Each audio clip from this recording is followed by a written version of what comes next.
Sir, I'm going to have to ask you to hand over your badge. Malik Turner stared at his supervisor, the words barely making sense.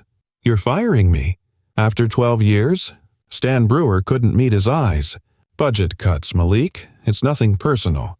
Budget cuts, Malik repeated, hollow. His voice was steady, but inside something cracked. Can I at least finish my shift? I've still got… Security will escort you out, Stan said quickly. Company policy. Minutes later, Malik was walking through the gleaming lobby of Whitfield Global Tower, clutching a cardboard box. Inside, his extra uniform, a lunchbox, a picture of Ava, his late wife.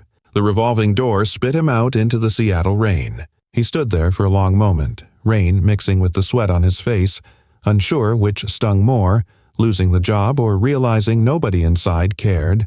Then a voice broke through the downpour. Excuse me, wait. Across the sidewalk, a young woman in a tailored cream suit was waving for a taxi. Her stiletto heel slipped into a storm grate, trapping her ankle. The cab sped past, splashing water across her legs. She cursed softly and bent awkwardly to free it. Malik should have kept walking. He had $37 to his name, an overdue rent notice, and no job. But muscle memory from years of service work kicked in. When someone needs help, you help. Hang on, he said, kneeling in the puddle beside her. Don't force it. You'll break the heel. Oh, you don't have to. Ma'am, I've been fixing things for 12 years. Shoes included. He worked carefully, freeing the narrow heel from the grate.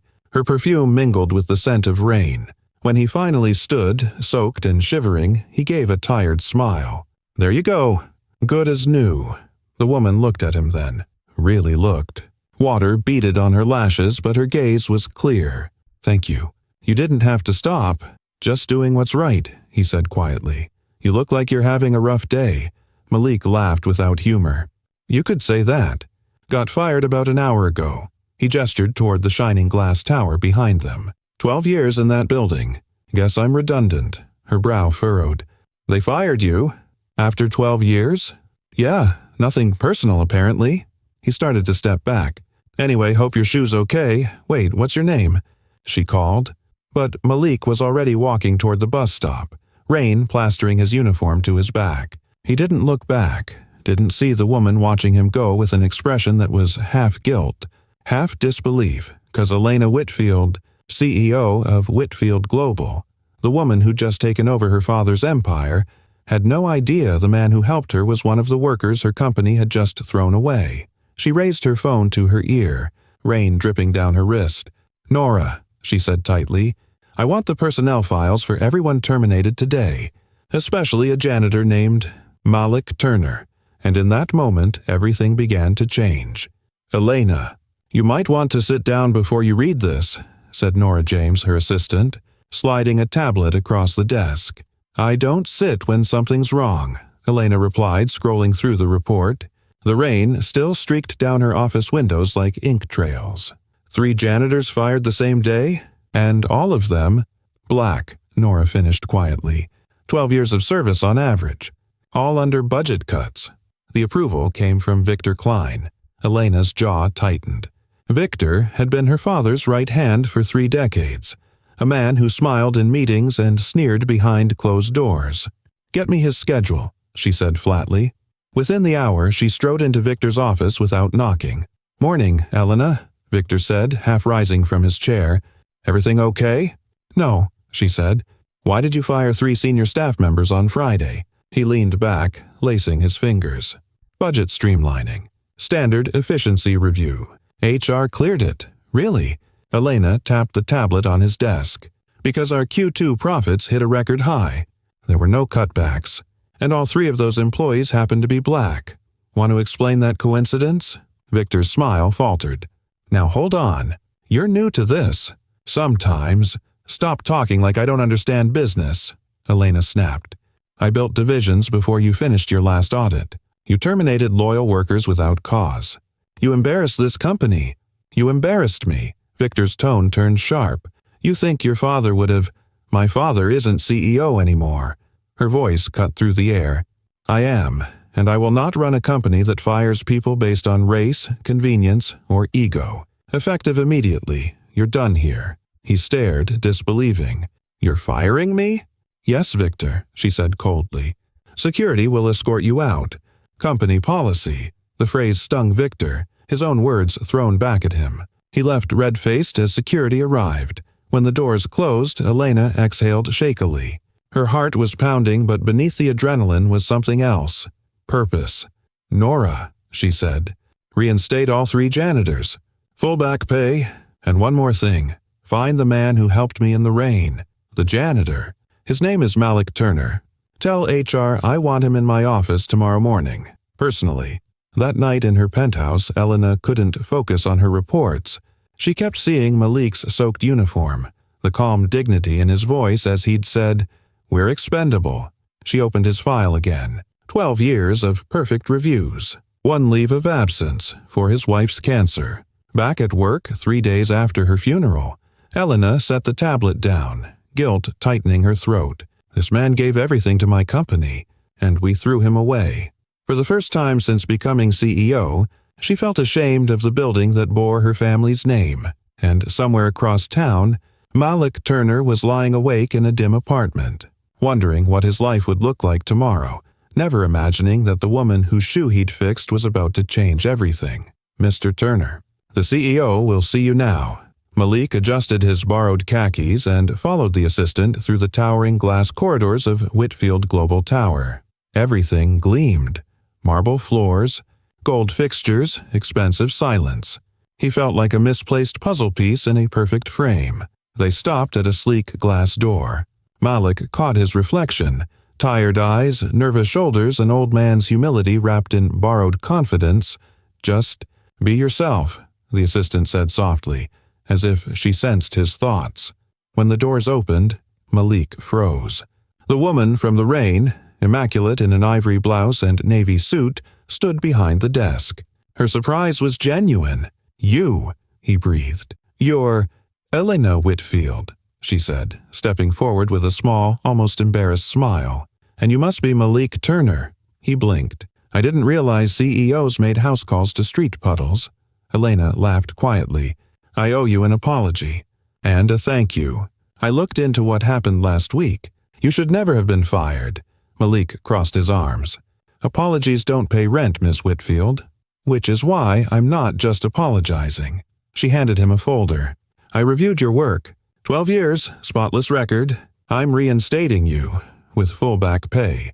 He hesitated, suspicion flickering. "Why me? People like me don't usually get second chances here. Because you were wronged. And because I need someone who sees this company from the ground up, not just from the boardroom." He frowned. "You want me to mop floors again?" "I want you to help me rebuild this place," Elena said firmly. "You'll oversee facilities and operations reform, workplace safety, hiring equity, wages. You'll report directly to me." Malik blinked. "You're serious?" "I'm the CEO," she said simply. "When I say someone deserves better, it happens." He studied her for a long moment. There was no pity in her eyes, only resolve.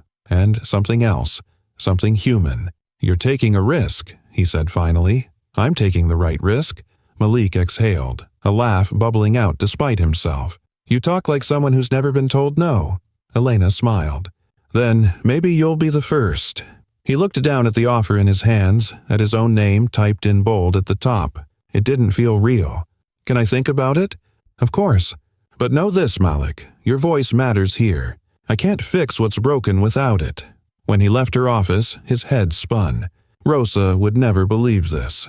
The same company that kicked him out wanted him to lead it from the inside.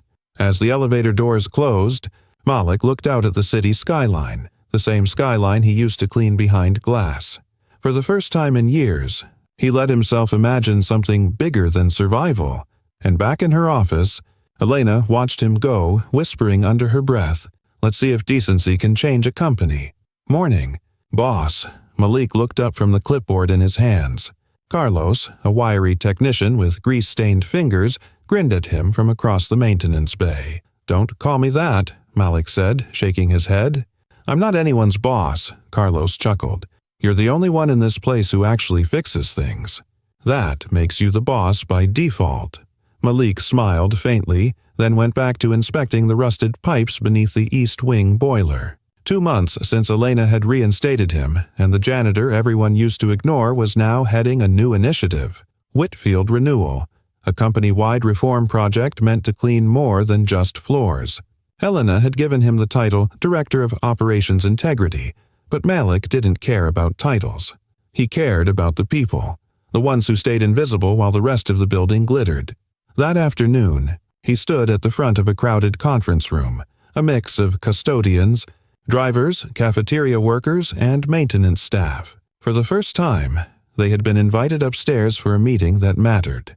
"I know most of you don't trust this," Malik began, voice low but firm. "You've seen people come in, make promises, then disappear. But this time's different." A woman in the back raised her hand. "Different how?" "Because I'm one of you," he said simply. "And the person who gave me this job actually listens." The murmurs quieted. He saw the skepticism soften slightly. Across the hall, behind a glass wall, Elena watched the meeting unfold. Nora stood beside her, tablet in hand. "You sure about this?" Nora asked. "You're putting a lot of power in one man's hands." "I'm putting trust where it belongs," Elena said. "For too long, people like us built this company on people like him, and never looked back." Later, when the meeting ended, Malik joined her in the executive suite. He looked tired, but his eyes burned with quiet determination. "They're ready to believe," he said, "but belief isn't policy. We need better wages, better grievance systems, training programs, diversity audits, the works."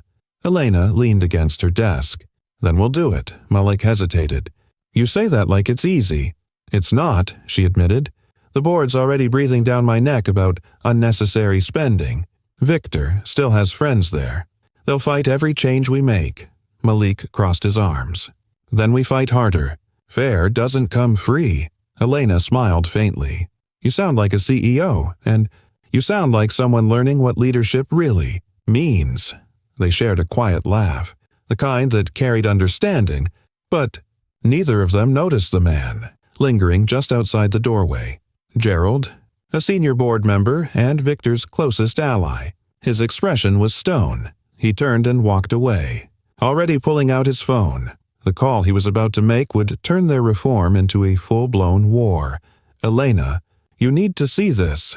Nora burst into the office, tablet in hand. The screen showed a breaking headline from Business Ledger. "Whitfield Global under fire for radical hiring reform. Board members push back." Elena's stomach tightened. "That didn't take long. They're calling your initiative reckless. Gerald's quoted in the article saying your policies are emotionally driven and financially irresponsible." "Of course he is," she muttered. "Victor's ghost still haunts this place through him." Before she could continue, her phone buzzed. An emergency board meeting. Downstairs, the boardroom felt like a courtroom. 12 members sat in a half-circle, papers rustling, faces sharp with judgment. Gerald sat at the head, pretending not to enjoy the spectacle. "Elena," he began, "we're concerned. The Whitfield Renewal Project is expensive, disruptive, and, let's be honest, unnecessary. You're bringing janitors into executive meetings, adjusting wages, rewriting our hierarchy. It's chaos." She met his gaze. "It's progress," Gerald smirked. "It's idealism. We're businessmen, not social workers." "I'm both," she said. "And the only reason this company has survived scandals, lawsuits, and corruption is because people like Malik kept it standing." Murmurs rippled through the room. Gerald's voice hardened. "You're risking investor confidence." "Investors care about stability and reputation," she countered. "And both are earned through integrity, not intimidation." Gerald leaned forward. "The vote is simple. Suspend the renewal project or face a formal inquiry into executive misconduct." "Misconduct?" Elena's tone was incredulous. "For giving workers a fair wage? For violating established procedure?" Gerald replied smoothly. "You've made unilateral changes without board consent." The tension in the room was electric. Elena knew this was a setup, the same old guard trying to clip her wings. She stood, voice steady but fiery. "You all talk about legacy, about protecting what my father built. But what did he build? A fortress for the privileged or a company that serves people? Because I refuse to lead a business that punishes honesty and rewards greed." Her words hung in the air. Gerald leaned back unimpressed. "Then you leave us no choice. We'll call for a vote." Later that night, Malik found her in the empty boardroom, staring out at the skyline again. "They came for you, didn't they?" he asked quietly. She turned, exhausted but defiant. "They think they can scare me into quitting." Malik stepped closer. "You can't fight power with speeches alone. You need proof, numbers, people, stories." "The truth," Elena nodded slowly. "Then that's what we'll build." Malik's expression hardened. "Gerald's already talking to the press. They're trying to bury the renewal before it breathes." "Then we go public first," Elena said. "No boardroom spin, just the truth." Malik smiled faintly. "Now you sound like me," she met his eyes. "No, Malik, I sound like us." The war for Whitfield Global had just begun. "Malik, you'd better see this." Nora's voice came through the phone, tight with urgency. Malik, who was reviewing maintenance budget sheets at his desk, immediately sensed trouble. "What happened?" "There's a leak," she said. "Not water. Information." Within an hour, a flood of internal emails had surfaced online, twisted versions of Elena's reform plans. Headlines screamed, "CEO funnels funds to friends under new program." The narrative was false, but the damage was real. When Malik stormed into Elena's office, she was already surrounded by legal advisors. Her eyes flashed with frustration. "They're calling it corruption. Gerald leaked selective data, stripped of context. It looks like we're moving company money into personal accounts." Malik slammed his palm on the desk. "You can't let them bury us under lies." "I'm not," she said, standing tall. "We're calling a press conference tomorrow." He hesitated. "That's suicide without evidence." She turned to him, voice steady. "Then we find evidence." That night, Malik met an old friend, Derek, a systems engineer who still had access to the company's data archives. They sat in Derek's cluttered apartment, screens glowing around them. Gerald and Victor used shadow accounts for years. Derek whispered. They funneled bonuses, fake consulting fees, millions. Elena's reforms threatened to expose all of it. Malik's stomach turned. "So this is retaliation," Derek nodded. "I can trace every transfer. But if I hand this over, I'm done. Fired. Maybe sued." Malik stared at the glowing screen, then at Derek. "Then let me take the heat. Malik, if they find out you leaked this..." He cut him off. "They already tried to erase me once. I survived. This time, I fight back." By dawn, Malik had compiled everything. Bank statements, emails, encrypted transfers. He handed it to Elena in a flash drive. "This is it," he said. "Proof they've been stealing from their own employees." Elena looked at him, awe in her eyes. "How did you—" "Doesn't matter," he said. "What matters is what you do next." She hesitated. "If we release this, they'll come after you." "After us," he smiled faintly. "Then let them. The truth doesn't need protection. It just needs a voice." At noon, Elena stood before the press, flanked by Malik. Cameras flashed like lightning. "Recent accusations against our reform project are false," she began, voice unwavering. "Today, we're revealing financial misconduct committed by senior members of our board." A murmur rippled through the crowd as screens behind her displayed the evidence. Gerald's name appeared in bold. Reporters shouted questions. Malik stood silently beside her, watching decades of deceit unravel in real time. Inside the boardroom upstairs, Gerald's phone buzzed nonstop. He knew it was over. And downstairs, for the first time in years, employees gathered around screens, cheering not for a CEO, not for a janitor, but for justice. The morning after the press conference, Whitfield Global was chaos. News vans lined the street, reporters swarming the lobby, microphones thrust toward anyone wearing a staff badge. The story had gone viral overnight. Whistleblower janitor and CEO expose decade-long corporate fraud. Malik's face wasn't on the front page, but his name was spreading through whispers, through tweets, through stories from employees who'd worked beside him for years. Inside the glass tower, the boardroom was no longer a place of power. It was a battlefield. Gerald sat rigid at the far end, his lawyer at his side. Elena entered with her legal counsel, Malik just behind her. The board members looked nervous now, their rehearsed confidence gone. Gerald spoke first, his voice brittle but still venomous. "This smear campaign will destroy us. Do you realize the damage you've done?" Elena folded her arms. "The damage was done long before I took this job, Gerald. You just hid it better." He slammed his fist on the table. "You think people will believe you? You and your janitor friend?" The room went silent. Malik's expression didn't change. He stepped forward, placing a thick folder on the table, marked Audit Findings, Verified. "They'll believe the numbers," he said quietly. Elena slid the folder across to the other members. "Those transfers you approved through consulting accounts. They trace directly to your offshore holdings. Every cent accounted for. Every lie documented." One of the older board members swallowed hard. "Is this legitimate?" Elena's voice was calm but cutting. "Cross-checked by federal auditors this morning, and the authorities are already involved." Gerald's lawyer whispered something into his ear, but he waved him off, red with fury. "You think this makes you a hero? You've just gutted your own company." Malik took a slow breath. "No, Gerald. We cleaned it." For the first time, the janitor turned.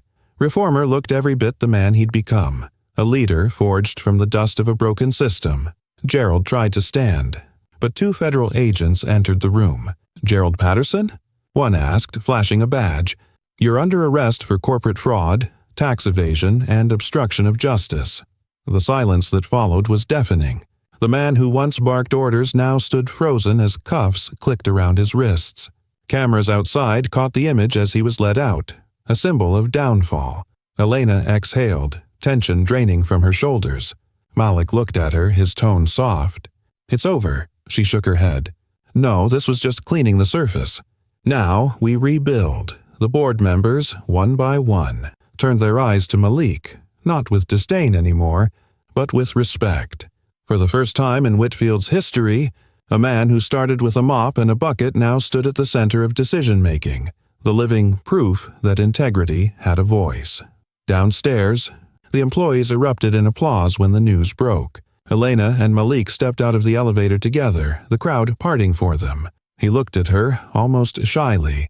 "Guess the janitor finally got promoted," she smiled. "No, Malik, you changed what promotion means." Months later, Whitfield Global looked unrecognizable.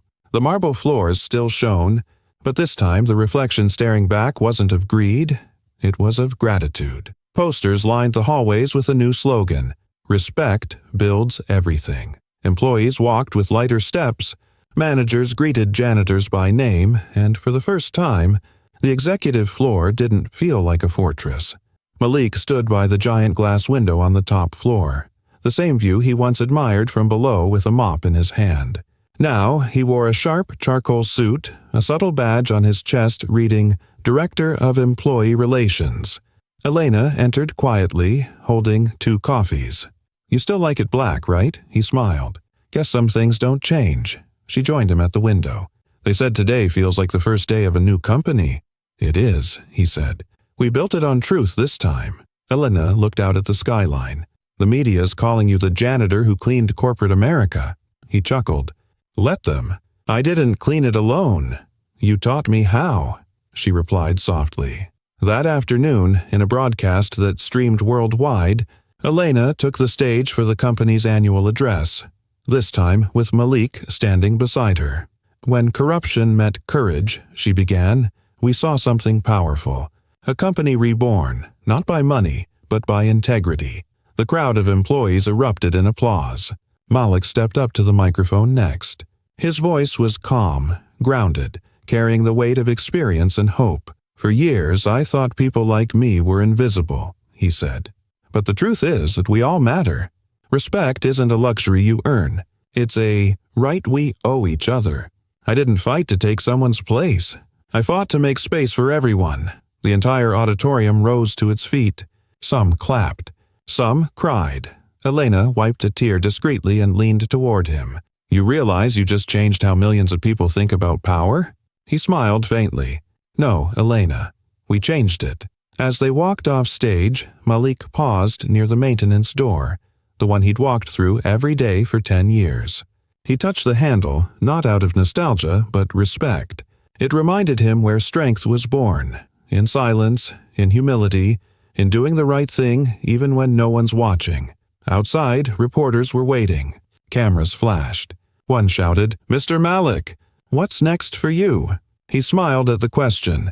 "I'm not sure," he said, "but wherever I go next, I'll keep the floor clean, just a different kind of floor." Elena laughed softly beside him. The crowd cheered as they walked into the sunlight. Two people who had rewritten what leadership truly meant. When respect costs nothing, why do so many forget to give it? If this story inspired you, share it. Let others remember that fairness, courage, and humility are the true foundations of power. Because sometimes the janitor doesn't just clean the floor, he cleans the world.